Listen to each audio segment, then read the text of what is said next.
بسم اللہ الرحمن الرحیم۔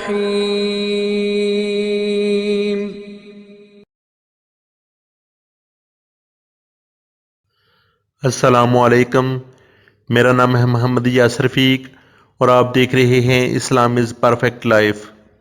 حضرت یوسف علیہ السلام کو جب ان کے بھائیوں نے کنویں میں ڈال دیا تو ایک شخص جس کا نام مالک بن زار تھا، جو مدین کا بادشاہ تھا، ایک قافلہ کے ہمراہ اس کنویں کے پاس پہنچا اور اپنا ڈول کنویں میں ڈال دیا تو حضرت یوسف علیہ السلام نے اس ڈول کو پکڑ لیا اور مالک بن زار نے آپ کو کنویں میں سے نکال لیا۔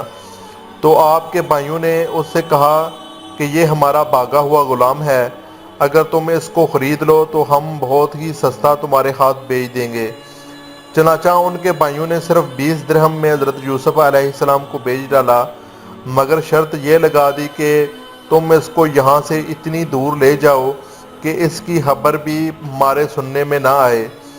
مالک بن زار نے ان کو خرید کر مصر کے بازار کا رخ کیا اور بازار میں ان کو فروخت کرنے کا اعلان کیا۔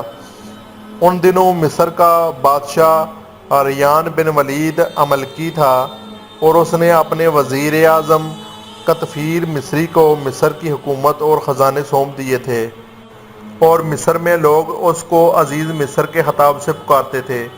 جب عزیز مصر کو معلوم ہوا کہ بازار مصر میں ایک بہت ہی خوبصورت غلام فروخت کے لیے لایا گیا ہے اور لوگ اس کی خریداری کے لیے بڑی بڑی رقمیں لے کر بازار میں جمع ہو گئے ہیں، تو عزیز مصر نے حضرت یوسف علیہ السلام کے وزن برابر سونا اور اتنی ہی چاندی اور اتنا ہی مشک اور اتنے ہی حریر قیمت دے کر خرید لیا اور گھر لے جا کر اپنی بیوی زلیخا سے کہا کہ اس غلام کو نہایت ہی اعزاز و اکرام کے ساتھ رکھو۔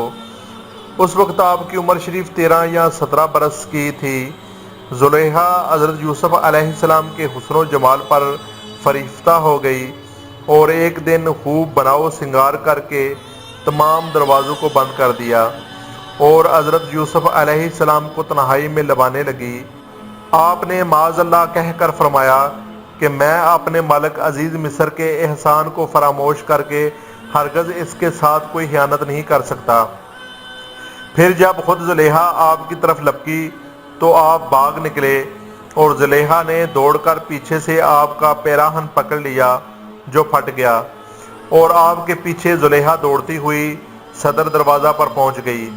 اتفاق سے ٹھیک اسی حالت میں عزیز مصر مکان میں داخل ہوا اور دونوں کو دوڑتے ہوئے دیکھ لیا تو زلیخا نے عزیز مصر سے کہا کہ اس غلام کی سزا یہ ہے کہ اس کو جیل خانہ بھیج دیا جائے یا اور کوئی دوسری سخت سزا دی جائے، کیونکہ اس نے تمہاری گھر والی کے ساتھ برائی کا ارادہ کیا تھا۔ حضرت یوسف علیہ السلام نے فرمایا کہ اے عزیز مصر، یہ بالکل ہی غلط بیانی کر رہی ہے، اس نے خود مجھے لبایا اور میں اس سے بچنے کے لیے بھاگا تو اس نے میرا پیچھا کیا۔ عزیز مصر دونوں کا بیان سن کر حیران رہ گیا اور بولا کہ اے یوسف علیہ السلام، میں کس طرح باور کر لوں کہ تم سچے ہو؟ تو آپ نے فرمایا کہ گھر میں 4 مہینے کا ایک بچہ پالنے میں لیٹا ہوا ہے جو زلیخا کے ماموں کا لڑکا ہے، اس سے دریافت کر لیجئے کہ واقعہ کیا ہے۔ عزیز مصر نے کہا کہ بھلا 4 ماہ کا بچہ کیا جانے اور وہ کیسے بولے گا؟ تو آپ نے فرمایا کہ اللہ سبحانہ تعالیٰ اس کو ضرور میری بے گناہی کی شہادت دینے کی قدرت عطا فرمائے گا، کیونکہ میں بے قصور ہوں۔ چنانچہ عزیز مصر نے جب اس بچے سے پوچھا تو اس بچے نے بآواز بلند فصیح زبان میں یہ کہا جس کو قرآن مجید میں اللہ سبحانہ تعالیٰ نے سورہ یوسف میں اس طرح بیان فرمایا ہے: گواہی دی اگر ان کا کرتا آگے سے چرا ہے تو عورت سچی ہے اور انہوں نے غلط کہا، اور اگر ان کا کرتا پیچھے سے چاک ہوا تو عورت جھوٹی ہے اور یہ سچے۔ بچے کی زبان سے عزیز مصر نے یہ شہادت سن کر جو دیکھا تو ان کا کرتا پیچھے سے پھٹا ہوا تھا۔ تو اس وقت عزیز مصر نے حضرت یوسف علیہ السلام کی بے گناہی کا اعلان کرتے ہوئے یہ کہا: بے شک یہ تم عورتوں کا چرتر و فریب ہے، بے شک تمہارا چرتر فریب بڑا ہے۔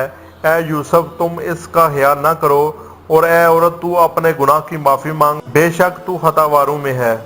اللہ سبحانہ تعالی ہم سب کو سیکھنے اور نیک عمل کرنے کی توفیق عطا فرمائے۔ مزید ویڈیوز دیکھنے کے لیے چینل کو سبسکرائب کر دیں اور چینل پر موجود گھنٹی کو بٹن کو پریس کر دیں تاکہ نئے آنے والی ویڈیو آپ تک پہنچ سکے۔ اللہ سبحانہ تعالی ہم سب کا حافظ و نگہبان۔ والسلام۔